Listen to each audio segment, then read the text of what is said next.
Prescribing in Medesk is a very safe and very quick process, and all it takes is the use of a very simple template that is linked up with the British National Formulary, or BNF. And the way that it works is that you open up a special template for prescriptions. You can type in your drugs and the dosages and so on. You can put in a regimen, and you can then put in your prescribed quantity. So it might be a month's supply, it might be a number of tablets, for example. And what we do is we use our lookup function here, and we can then say, look for a drug. So you can type in part or all of the name, depending on how accurate you think the result will be. So I've gone for atenolol, basic beta blocker, and you can see that it's got the generic drug and the dosage. On the left, it's got the product, the dosage, and then what kind of a method that the patient's going to use to take that. So, whether it's a capsule they're going to swallow or a tablet, perhaps a syrup, and so on. So you may then click on the generic because you're just interested in prescribing whatever the pharmacy is going to give in terms of the actual product, or you can specify the product, of course, depending on what makes sense. So you can go for the drug like this.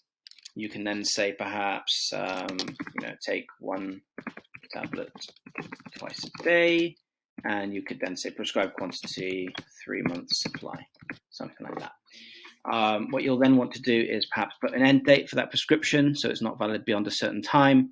And then what you can do is you can specify the diagnosis that it was for.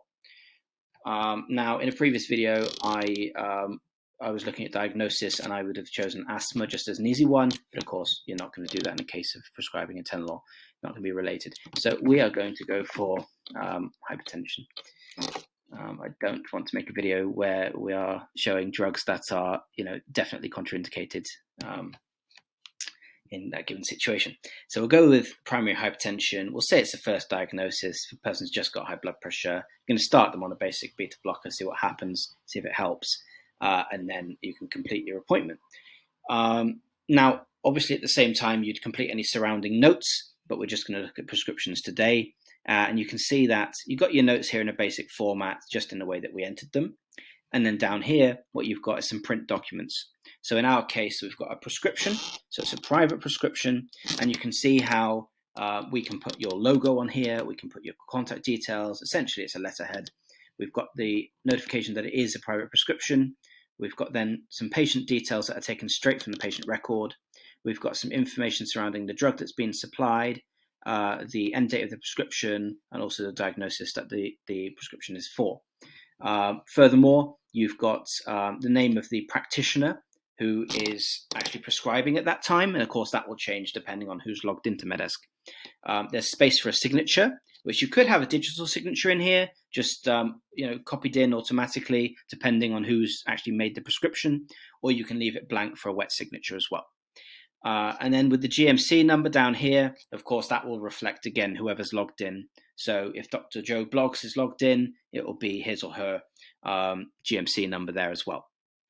So essentially, all you have to do at this point is print your prescription out, or you can save it as a PDF and then send it somewhere else outside of Medesk in the same window, or alternatively, you can send it directly outwards using this envelope button.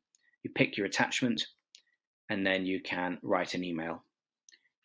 Now, in this particular instance, it's only letting me contact the patient, but of course, you may have an email address for the chosen pharmacy or something like that here as well. So you can choose a templated message. You can then send out your message. So it's all nice and simple, takes minutes, if even that. We release new videos every week. Hit that subscribe button to learn how to grow your practice faster.